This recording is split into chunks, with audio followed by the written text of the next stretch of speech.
नमस्कार, आप देख रहे हैं अमरावती टुडे न्यूज और मैं हूं आपके साथ अंजलि।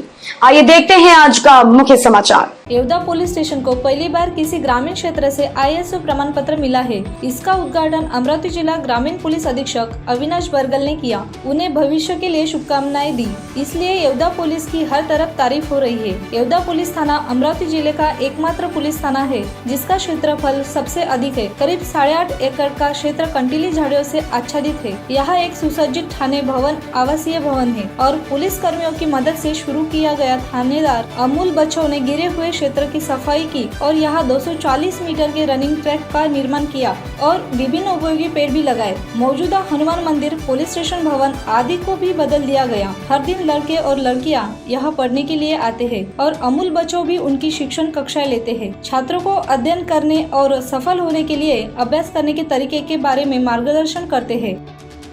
Amravati today news 24। प्रदेश में विपक्ष के पक्ष नेता देवेंद्र फडणवीस आज अमरावती के दौरे पर है। उन्होंने अमरावती में हिंसा के मुद्देनजर रखते हुए दंगा क्षेत्र का दौरा किया और हिंसा से हुए नुकसान के बारे में जानने के बाद पत्रकारों से बात की। इस समय उनके साथ चंद्रशेखर बावनकुले भी मौजूद थे। कांग्रेस काल में रजा अकादमी पुलिस पर हमला क्यों करती है? रजा अकादमी किसकी बी टीम में है या फिर ए टीम में? ऐसा सवाल पूछते हुए क्या कांग्रेस में रजा अकादमी पर प्रतिबंध लगाने की हिम्मत है? यह सवाल देवेंद्र फडणवीस ने प्रेस कॉन्फ्रेंस में पूछा। कांग्रेस काल में रजा अकादमी पुलिस पर हमला क्यों करती है? यह सबसे बड़ा प्रश्न उनके सामने उपस्थित है। अमरावती के जैसा ही मुंबई में ऐसा दंगा हुआ था, उस वक्त रजा अकादमी ने पुलिस पर हमला कर दिया था। तब भी कांग्रेस की सरकार थी। तो हर कोई जानता है कि रजा अकादमी कौन है, बी टीम कौन है और ए टीम कौन है। क्या आपको लगता है कि रजा अकादमी बीजेपी की टीम है, इसलिए हम रजा अकादमी पर प्रतिबंध लगाने की मांग करते हैं? क्या आप में दम है? क्या कांग्रेस में हिम्मत है? यह सवाल फडणवीस ने पूछा। हम किसी भी हिंसा का समर्थन नहीं करते हैं। 13 तारीख की घटना पर सभी कार्रवाई की जा रही है। 12 तारीख की घटना पर कोई कार्रवाई नहीं हुई। कोई भी नेता इस बारे में बात नहीं करता। अभिभावक मंत्री यशोमती ठाकुर भी नहीं बोली। हम किसी भी खास धर्म के लोगों को निशाना बनाना मंजूर नहीं करते। हालांकि 12 तारीख की घटना पर अधिकारियों ने तीखा रुख अख्तियार करते हुए कहा कि अगर गलत बात हो रही है तो यह स्वीकार नहीं है। क्या कारण है? क्या वोट का ध्रुवीकरण करने का प्रयास नहीं है? फडणवीस ने कहा, यह संदिग्ध लगता है। देवेंद्र फडणवीस ने प्रेस कॉन्फ्रेंस होते ही यशोमती ठाकुर को ट्वीट किया। अमरावती में तनाव को लेकर दोनों पक्षों में एक दूसरे के खिलाफ कार्रवाई की जा रही है। आंशिक सूचना से माहौल खराब होने की संभावना है, इसलिए विपक्ष को थोड़ा संयम बरतना चाहिए। जब आपसे शांति का आह्वान करने की अपेक्षा की जाती है तो आप माहौल को भड़काने की कोशिश कर रहे हैं। यह मुद्दा प्रेस कॉन्फ्रेंस में उठाया गया। 13 तारखेलाही जी काही हिंसा झाली त्याचं मी समर्थन बिलकुल करणार नाही। कुठल्याच हिंसेचं समर्थन केलं जाऊ शकत नाही।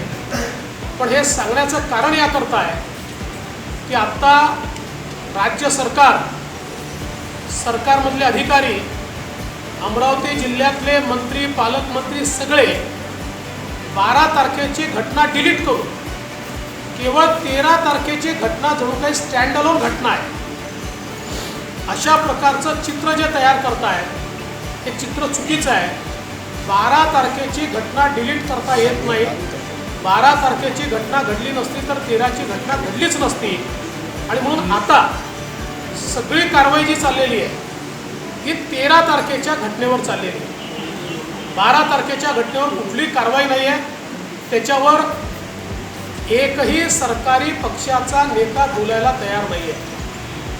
आम्ही पहिल्यापासून ही भूमिका ठेवली आहे। जो काही घटनाक्रम झाला हा संपूर्ण घटनाक्रम अत्यंत दुर्दैवी आहे। मुळातच 12 तारखेला जो मोर्चा निघाला हा मोर्चाच चुकीच्या माहितीच्या आधारे जाणीवपूर्वक राज्यभरामध्ये कारस्थान करून राज्याच्या विविध भागांमध्ये निघालेल्या मोर्चांपैकी एक मोर्चा होता।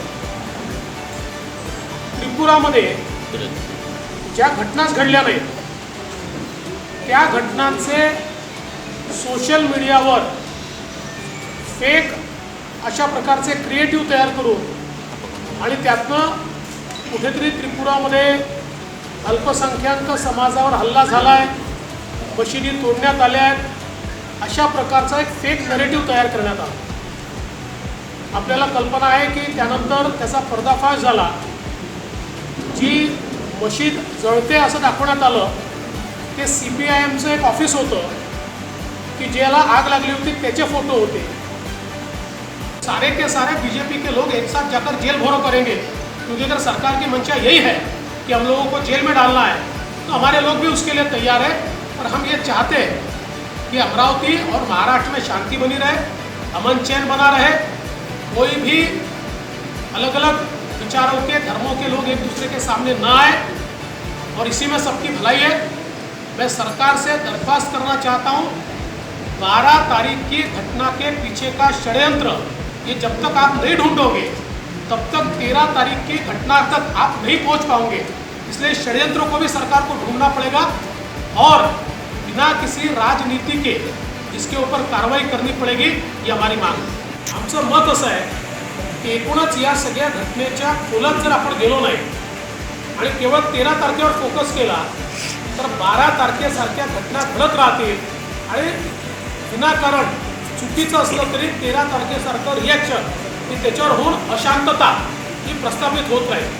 त्यामुळे 13ची घटना घटू नये पण 12चीही घटना घटू नये याची पहिल्यांदा दक्षता ही सरकारला घ्यावी लागेल। त्या दृष्टीनं याच्या खोलात जाऊन हे षड्यंत्र पूर्णपणे बाहेर काढलं पाहिजे आणि 12 तारखेवर राज्य सरकारने जी काही चिडीचूप या ठिकाणी भूमिका घेतली आहे त्या भूमिकेचं कारण काय, कुठेतरी मतांचं ध्रुवीकरण करण्याचा तर हा प्रयत्न नाही ना, हा देखील प्रश्न आम्हाला या ठिकाणी पडतोय। आणि म्हणून या संपूर्ण घटनेचा आम्ही निषेध करतो आणि शांतता प्रस्थापित करण्याकरता आम्ही सहकार्य करू, पोलीस आणि प्रशासनाने सहकार्य केलं पाहिजे असं आमचं मत आहे। महसुली प्रशासनासोबत बैठक घेतली, आम्ही त्यांना सांगितलं की आम्ही पूर्ण सहकार्य करायला तयार आहोत। आमचंही असं मत आहे की अशांती ही कोणाच्याच भल्याची नसते, शांतताच प्रस्थापित झाली पाहिजे, कुठेही दंग्यांनी कोणाचाही फायदा होत नाही। त्यामुळे आम्ही पुढे जाऊन तुम्हाला मदत करायला तयार आहोत, पण अशा प्रकारे राजकीय दबावाखाली पोलीस एकतर्फी कारवाई जर करत असतील तर या कारवाईचा आम्हाला निषेध देखील करावा लागेल, विरोध देखील करावा लागेल। आणि म्हणून आम्ही हे ठरवलं आहे की अशी जर एकतर्फी कारवाई होत राहिली तर भारतीय जनता पक्षाचे सगळे कार्यकर्ते एकत्रितपणे जेल भरो आंदोलन करतील। कारण शेवटी जर टाकायचंच आहे आणि खोट्या गुन्ह्यात टाकायचं तर आम्हीच त्या ठिकाणी यायला तयार आहोत, आम्ही स्वतः येऊन जेल भरो आंदोलन करायला तयार आहोत। त्यामुळे मला प्रशासनाला या ठिकाणी आणि विशेषतः मी गृहमंत्र्यांना देखील या संदर्भातली माहिती देणार आहे की अशा प्रकारची दबाव टाकून इथे एकतर्फी जी कारवाई झाली आहे बंद झाली पाहिजे। दुसरं महत्त्वाचं असं आहे की हनुमाननगरला आम्ही ज्या ठिकाणी गेलो होतो, प्रचंड दहशतीत तिथल्या महिला आहेत आणि त्यांची सातत्याने मागणी आज होती की आमच्याकडे पोलीस स्टेशन दिलं पाहिजे। मी त्याही संदर्भात पोलीस प्रशासनाला आज विनंती केली आहे की महिला इतक्या मोठ्या प्रमाणात दहशतीत आहेत की त्यांना म्हणण्यात आलं की दिल्लीच्या एका कॅम्पमध्ये त्या ठिकाणी जी काही आग लागली होती तिथला तो व्हिज्युअल होता, काही रोहिंग्यांचे फोटो होते, काही पाकिस्तानातल्या एका शहरातले फोटो होते आणि अशा सगळ्या फोटोंच्या भरोशावर देशभरामध्ये जाणीवपूर्वक एक नरेटिव्ह तयार करण्याकरता समाजाला भडकवण्यात आलं। आणि आमचं तर स्पष्ट मत आहे, इतके मोठे मोर्चे एकाच दिवशी शहराच्या राज्याच्या वेगवेगळ्या शहरांमध्ये निघतात, हे काही आत्ता ठरवलं आणि लगेच निघाले असे मोर्चे नाही आहेत। वेल प्लॅन्ड, योग्य प्रकारे योजना करून नियोजित अशा प्रकारचे मोर्चे आहेत। आणि म्हणूनच इतके मोठे मोर्चे मग नांदेड असेल, मालेगाव असेल, अमरावती असेल किंवा राज्यातले इतर भाग असतील, एकाच दिवशी एकाच वेळी हे मोर्चे निघाले आहेत। आणि म्हणून पहिल्यांदा तर याची चौकशी झाली पाहिजे कि या फेक न्यूज़ के आधारावर हे मोर्चे प्लान कोणी केले।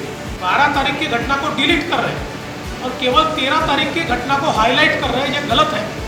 12 की घटना ही 13 की घटना का जड़ है और जिस प्रकार से उस घटना के बाद एक तरफा कार्रवाई हो रही है, एक तरफा लोगों के ऊपर ऑफेंसेस रजिस्टर किए जा रहे हैं, जो मौका वारदात पर नहीं है, जिसने कोई ऑफेंस किया नहीं है, ऐसे लोगों को पकड़ के 307 लगाया जा रहा है।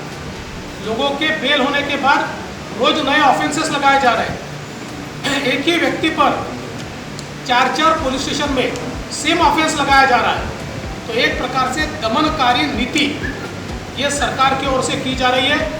पुलिस प्रशासन जो है, कि पुलिस प्रशासन पूरे तरीके से दबाव में दिखाई पड़ता है और लिस्ट तैयार कर करके केवल हिंदुत्ववादी संगठनाएं या बीजेपी के साथ जुड़े हुए लोग, ये चाहे स्पॉट पर हो चाहे ना हो, उनको अरेस्ट करना, इस प्रकार का जो काम चल रहा है हम उसकी निंदा करते हैं। हमारा सीधा मानना है, अगर किसी ने दंगा किया है तो ज़रूर उसके ऊपर कार्रवाई होनी चाहिए, पर इस प्रकार से निरपराध लोगों के ऊपर और केवल एक विचार के साथ जुड़े इसलिए अगर कार्रवाई होगी तो हमको भी रास्ते पर उतरना पड़ेगा। क्या आहे का तो 307 हा फार मोठा गुन्हा आहे। याच्यामध्ये शस्त्र असले पाहिजे, याच्यामध्ये हल्ला झाला असला पाहिजे, त्या हल्ल्यात जखमी असला पाहिजे, जखमी झालेला माणूस मरेपर्यंत जखमी झाला पाहिजे, असं काहीच नाही आहे, पण त्याला अरेस्ट करण्यात आली आहे। अशा प्रकारे अनेक लोकांवर एकतर्फी केसेस या ज्या लावणं चाललेलं आहे आणि मग आज बेल घेतली की उद्या पुन्हा केस लावायची, उद्या बेल घेतली की परवा पुन्हा केस लावायची, टार्गेट करून याद्या तयार करून हे अखिल भारतीय विद्यार्थी परिषदेचं 3 दिवसाचं अधिवेशन हे अंदागून त्यांना हजर करा आणि त्यांच्यावर आम्ही FIR करू, अशा प्रकारचं टार्गेट केलं जात आहे। माझा अतिशय स्पष्ट आरोप आहे की 12 तारखेची घटना डिलीट करून 13 तारखेच्या घटनेला अनेक जे लोक जबाबदार नाहीत, ज्यांचा संबंध नाही, पण केवळ ते कुठेतरी हिंदुत्ववादी संघटनेशी संबंधित आहे, एवढ्या एका कारणाकरता त्यांना टार्गेट केलं जात आहे, हे अत्यंत चुकीचं आहे। का काय होते महाराष्ट्रामध्ये आणि देशामध्ये अराजकता तयार झाली पाहिजे, सामाजिक सद्भाव बिघडला पाहिजे, दंगे झाले पाहिजेत, अशा मानसिकतेतनं तयार केलेला हा संपूर्ण कट होता का याचीही चौकशी झाली पाहिजे। आणि मग त्यातलाच एक भाग म्हणून 12 तारखेला आपण बघितलं की अशाच प्रकारचा एक मोर्चा हा अमरावतीमध्ये निघाला। पहिल्यांदा तर याला परवानगी होती की नव्हती, होती तर किती लोकांची परवानगी होती, ती कोणी दिली होती, ज्यांनी परवानगी दिली त्यांनी काय विचार करून दिली होती, याचीही चौकशी झाली पाहिजे। आणि हा मोर्चा झाल्यानंतर परतीच्या वेळी समाजकंटकांनी ज्या प्रकारे दुकानं टार्गेट केली, लोकांना टार्गेट केलं आणि याच्या पाठीमागची भूमिका स्पष्ट दिसते की यातनं दंगा घडवायचा होता, म्हणूनच एका विशिष्ट समाजाची किंवा धर्माची दुकानं आणि व्यापारी यांच्यावर हल्ला करण्यात आला आणि त्यातनं मोठ्या प्रमाणात अमरावतीची परिस्थिती बिघडली। 13 तारखेला जी घटना घडली ती 12 तारखेच्या घटने चुकीच्या घटनेकरता देखील लांगून चालन जर होत असेल तर आम्ही शांत बसणार नाही।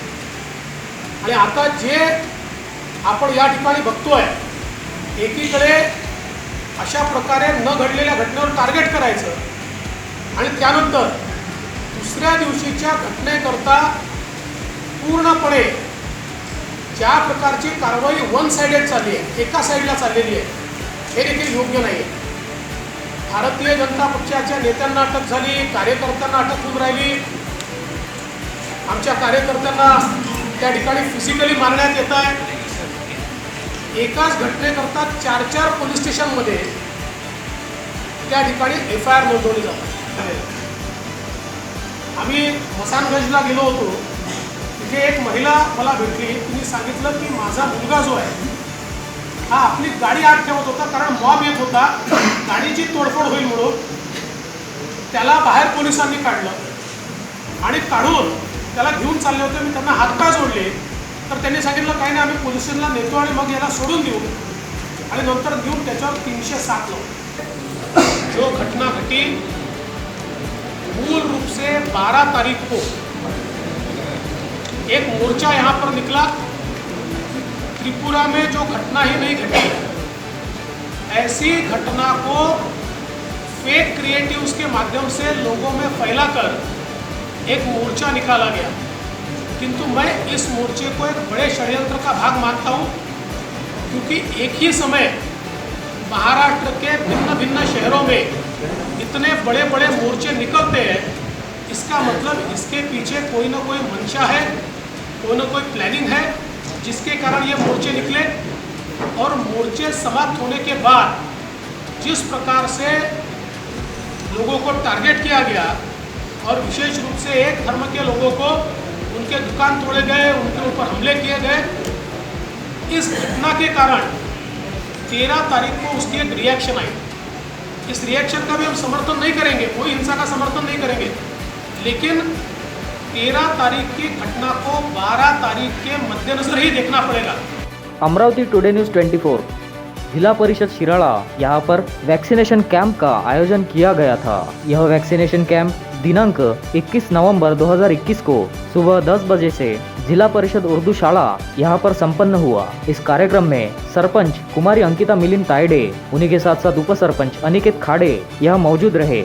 गांव के पुलिस पाटिल प्रशांत ढोरे, इन्होंने भी वैक्सीनेशन कैंप को सहयोग दिया। इस कार्यक्रम की पर्यवेक्षिका कुसुम प्रधान, इन्हीं के साथ साथ अभिमन्यु आराधे, मिलिंद नाखले, मिलिंद तायडे, निखिल गावंडे, इन्होंने भी इस कैंप में महत्वपूर्ण भूमिका निभाई। इस वैक्सीनेशन कैंप में नजम उन्नीसा उर्फ नजमा काजी, इस आंगनवाड़ी सेविका का भी महत्वपूर्ण योगदान रहा। शाला व्यवस्थापन समिति के अध्यक्ष जिया हुसैन, इन्होंने इस वैक्सीनेशन कैंप में पाठिंबा दिया। गांव में अब्दुल नासिर, सईद खान पठान, इन्होंने ढोल बजाकर लसीकरण के लिए नागरिकों को प्रवृत्त किया। डॉक्टर हर्षा गोहत्रे, इन्होंने अति महत्वपूर्ण भूमिका इस कार्यक्रम में बजाई। इस वैक्सीनेशन कैंप का ज्यादा से ज्यादा लोगों ने लाभ उठाया। तहसीलदार साहब ने 15 नवंबर को मीटिंग ली ग्राम पंचायत के अंदर।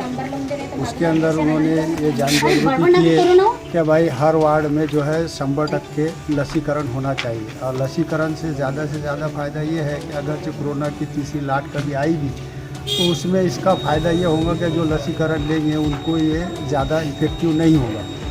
और जब से 17 तारीख से जिला परिषद उर्दू मीडियम स्कूल शिराड़ा में रखा गया, तब से यहाँ का जो है लसीकरण का जो टारगेट है ज़्यादा से ज़्यादा हो रहा है। अभी तक के जो था वो कम परिमाण में हो रहा था। बाकी जब से ये शिराड़ा उर्दू स्कूल में रखा गया, यहाँ पर 200 के ऊपर के टारगेट चल रहे। अंकिता मिलिंद तायडे, शिराळा ग्रामपंचायत इथली सरपंच असून लसीकरणावर आम्ही सगळ्यांनी खूप सगळी जनजागृती करून आम्ही लसीकरणाचा प्रयत्न केलेला होता।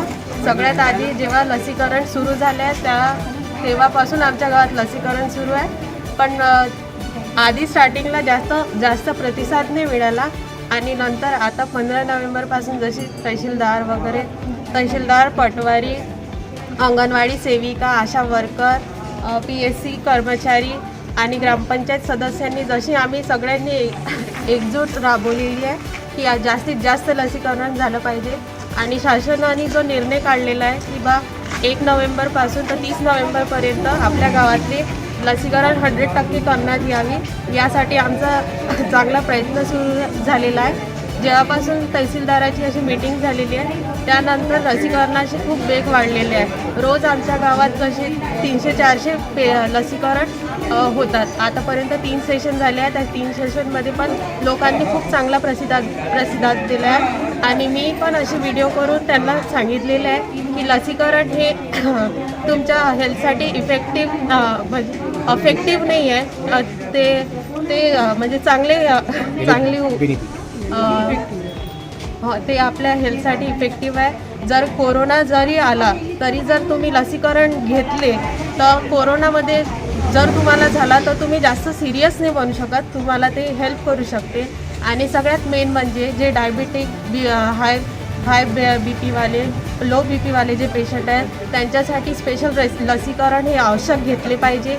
आणि अशी जनजागृती करून घरोघरी जाऊन आशा वर्कर आणि अंगणवाडी सेविका जेव्हापासून लसीकरण सुरू झाले आहे तेव्हापासून ते सगळ्या गावातला त्यांचा जनजागृतीचा जनजागृती करणं सुरूच आहे। पण आधी तरी लोकांनी जास्त प्रतिसाद नाही दिला, आता भरपूर प्रतिसाद दिला आहे आणि मला तरी असं वाटते की 30 नोव्हेंबरपर्यंत आमच्या गावातले लसीकरण 100% होणार। बस असे आव्हान व्यक्त करतो। प्राथमिक आरोग्य केंद्र Shirala medical officer doctor Harsha गोहत्रे।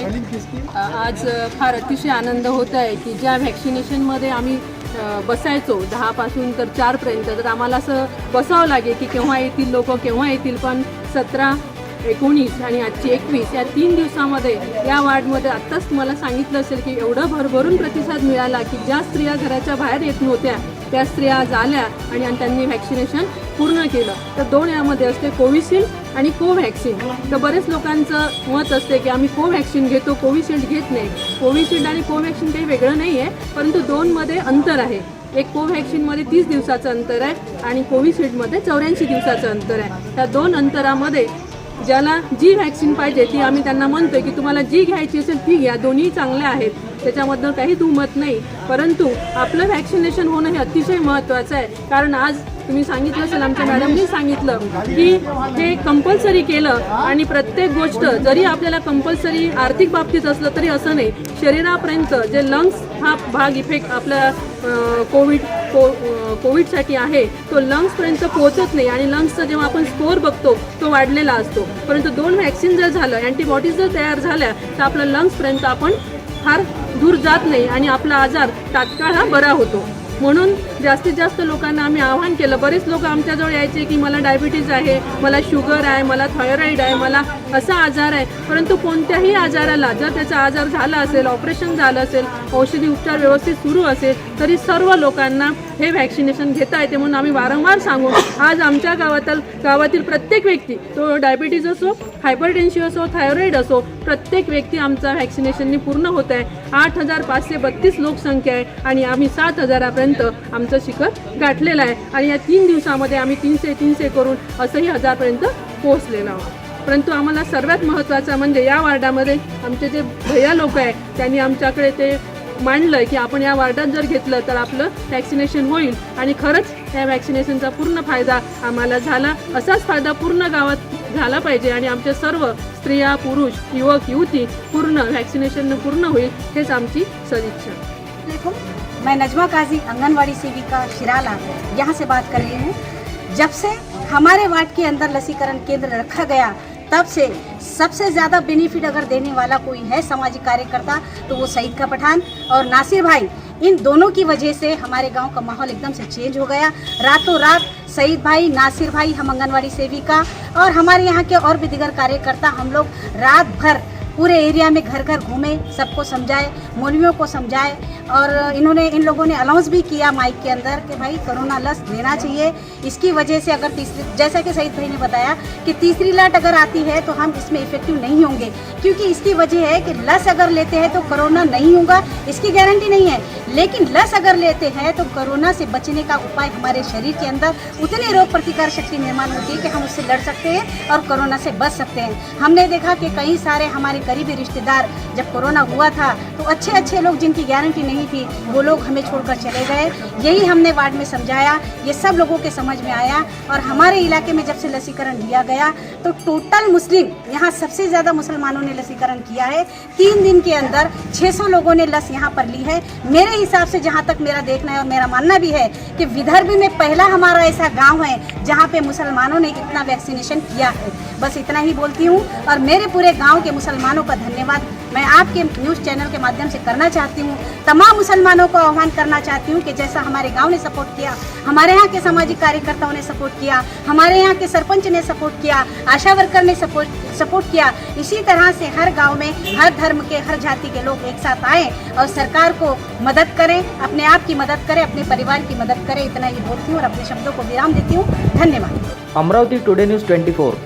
विगत एक सप्ताह से चले कर्फ्यू में ढील मिलते ही स्थानीय महानगर पालिका प्रशासन एक बार फिर 30 नवंबर से पहले 100% टीकाकरण अभियान को लक्ष्य पूर्ण करने के लिए मैदान में उतर आया है, जिसके लिए आज शनिवार 20 नवंबर को शहर में 29 से अधिक सेंटरों पर सुबह 9 से शाम 5 बजे तक टीकाकरण की व्यवस्था की गई और प्रत्येक सेंटर पर 300 से 500 डोज का विवरण किया गया है. साथ ही सभी टीकाकरण केंद्रों पर कोविड प्रतिबंधात्मक वैक्सीन का डोज प्राप्त करने हेतु पात्र लाभार्थियों की भी अच्छी खासी भीड़ उमड़ आई है. शहर के पीडीएम पीएमसी अस्पताल, डेंटल कॉलेज, आइसोलेशन दवाखाना, दस्तूरनगर स्वास्थ्य केंद्र, मोदी अस्पताल बडनेरा, हाजी बाजार, महेंद्र कॉलोनी स्वास्थ्य केंद्र, मसानगंज स्वास्थ्य केंद्र, तखतमल अस्पताल, सबनिस प्लॉट स्वास्थ्य केंद्र, हरिभवाट अस्पताल व विलासनगर स्वास्थ्य केंद्र में 300 तथा गजानन नगर समाज मंदिर, नीलकंठ स्कूल और इन्हीं के साथ साथ शहर में अनेकों टीकाकरण केंद्रों पर 500 डोज उपलब्ध कराए गए हैं। 8 माह पूर्व अमरावती संभाग के प्रत्येक टीकाकरण केंद्र पर कोविड प्रतिबंधात्मक वैक्सीन का डोज लगवाने हेतु लंबी कतारें लगी हुई दिखाई देती थी। साथ ही कई बार वैक्सीन की किल्लत भी पैदा हो जाती थी, किंतु अब स्वास्थ्य विभाग के पास बड़े पैमाने पर प्रतिबंधात्मक डोज उपलब्ध है, किंतु अब लोगों का टीकाकरण इसे लेकर कोई खास प्रतिसाद नहीं मिल रहा। ऐसे में अब प्रशासन द्वारा टीकाकरण को लेकर व्यापक स्तर पर जन जागृति करने का प्रयास किया जा रहा है, लेकिन अब भी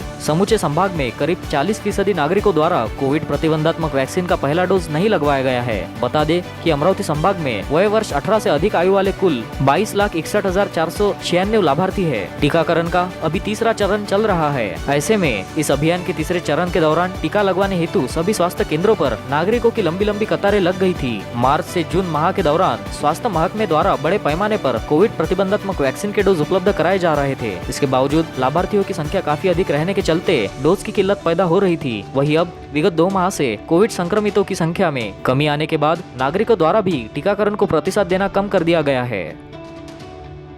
अमरावती टुडे न्यूज़ 24। दक्षिण में बारिश तो उत्तर में ट्रक भाड़े में तेजी के कारण टमाटर में सुर्खी है। इस कारण बाजार में इसके दाम 60 से 80 रुपए प्रति किलो है। वही अन्य सब्जी जैसे गिलकी, लौकी, इनके दाम 30 से 40 रुपए किलो बिक रहे हैं। सब्जी विक्रेताओं का कहना है कि सर्दी बढ़ने से भले ही सब्जी की आवक बढ़ जाएगी, लेकिन कीमतें 30 से कम नहीं होगी, क्योंकि ट्रक भाड़ा में कोई कमी नहीं हुई है। सब्जी विक्रेता गोपाल ने बताया कि अचलपुर परतवाड़ा में सब्जियों की आवक अधिकतर स्थानीय स्तर से होती है। वही दक्षिण से टमाटर, परवल, अरबी आदि की आवक होती है। सामान्यतः सर्दी शुरू होते ही सब्जियों का स्थानीय उत्पादन बढ़ने से कीमतें कम होती है, पर इस साल डीजल की कीमतें अधिक होने से सब्जियों के न्यूनतम भाव 30 से 40 रुपए किलो तक ही रहेंगे। पेट्रोल, डीजल और रसोई गैस के दाम बढ़ रहे हैं। इसके बाद सब्जियों के भाव आसमान छू रहे हैं, इसलिए आम लोगों के लिए एक बड़ी परेशानी खड़ी हो गई है। टमाटर कीमत की यदि बात करें तो 3 महीने पहले जहां टमाटर की कीमत 20 रुपए किलो थी, वह पिछले कुछ दिनों में 3 से 4 गुना बढ़ चुकी है। बढ़ती कीमतों के कारण लोग टमाटर का इस्तेमाल खाना बनाने में कम से कम कर रहे हैं। खास मौके पर ही इसका उपयोग करते हैं। यही हाल प्याज का भी है। प्याज की कीमत 2 माह पहले 15 से 20 रुपए थी, वह 55 से 65 रुपए तक पहुंच गई है। बढ़ रहे प्याज के दाम लोगों के आंखों में आंसू ला रहे हैं। प्याज और टमाटर के लगातार बढ़ते दामों के कारण लोग इनको खरीदने से भी परहेज कर रहे हैं। आलू 20 रुपए की बजाय 30 रुपए किलो और प्याज 50 से 60 रुपए किलो तक बताया जा रहा है। सब्जियों के बढ़ते दाम, इसके लिए पेट्रोल व डीजल के बढ़ते दाम कारणीभूत है, ऐसा भी कहा जा रहा है। Amravati today news 24।